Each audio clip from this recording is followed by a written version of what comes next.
Damien, let's start with you, because I know among other areas you spent 7 years working in Northern Ireland. Yep. You saw an awful lot of bad things. Yep. How did that affect you in terms of when you came home? It's such a drastic change to come home to kind of fit into normality, really.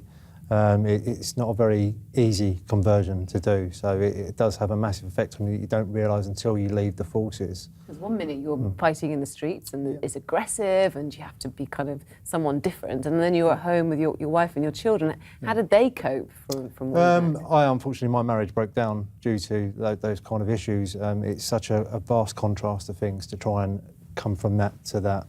It's not something that's done very easily. And you were then diagnosed with suffering, like many soldiers, from post-traumatic stress disorder. Yeah. Did you have trouble talking about it or realising it within yourself? Yeah, it takes quite a bit to admit. You're brought up in the army and you're trained to be kind of not weak and to admit there's any sort of issue, and then to come out and have to learn the hard way that actually I have some issues. It's not the rest of the world, it's me.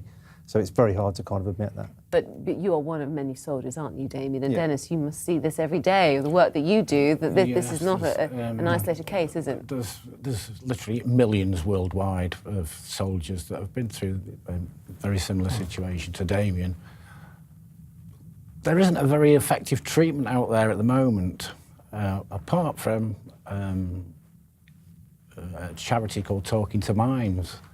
They're doing fantastic work. I was talking to somebody from the Veterans Council who said nobody has produced results, only Talking to Minds. Even the big professionals, the NHS, haven't got results for people being cured, fixed. So, you know. There's a lot to do. I mean, how did you come to terms with your situation? Unfortunately, I fell into a life of where drugs and alcohol and kind of getting myself into crime as a cry for help. And I tried all the avenues that were open to me, and luckily I found Talking to Minds through friends of friends, and they kind of really turned my life around for me. So for me, the proof is in the pudding, so to speak. Their statistics are correct.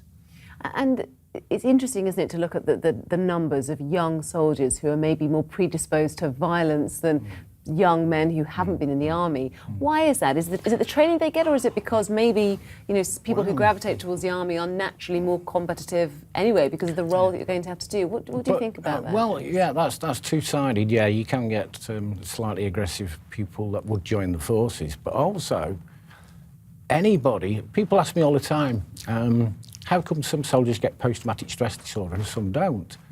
Everybody that goes into a combat situation is affected in some way. Not necessarily post-traumatic stress disorder, but they're affected in some way. You would say that, wouldn't totally, you? Yeah. You know. It doesn't have to be a combat situation all the time. So what should the MOD be doing? If you were in charge and you were seeing all these guys coming back from Afghanistan, what would you be putting in place for them in their transition to civilian life? They should be looking at the areas that aren't working and moving more into the areas that are working, which is PTSD. The therapy that is used by the NHS and various other agencies is non-effective. I can prove that, I've been through them. Talking to Minds, however, I've got the statistics and it's working, so why are they not being looked at?